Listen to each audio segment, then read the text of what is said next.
Aje anapoimba anachotuuzia kitu ambacho kimejificha na waimbaji wengi huwa hawajui wanauza nini. Ni kitu kinaitwa chapa. Mwimbaji yoyote huwa anauza chapa yake, anauza taswira au anauza brand yake. Na hapa ndipo waimbaji wengi wanafeli kidogo kuuza brand. Na kitu kingine ambacho waimbaji wote wanaoimba wanatuuzia nini? Wanatuuzia kitu kinaitwa uaminifu na uhusiano wa karibu na mashabiki.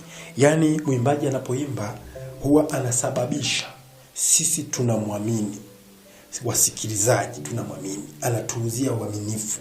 Na tukimwamini hata siku nyingine, hata kama akitoa wimbo, hatutajali kwamba atakuwa ameimba nini kwenye wimbo tusiojua, lakini tutakuwa tunamwamini, tunatamani kumsikiliza tena. Tunatamani tena kujua amesema nini, ametoa nini. Kwa nini?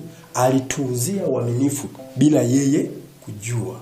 Hii kitu waimbaji wengi huwa hawafuatilii, ila ni kweli ni kwamba mwimbaji anapoimba huwa anatuuzia uaminifu. Na kitu kingine cha mwisho na cha muhimu, mwimbaji anapoimba huwa anatuuzia burudani. Huwa anatuuzia thamani inayodumu. Burudani hiki ni kitu cha ajabu sana. Mtu anatamani ni burudani ni zaidi ya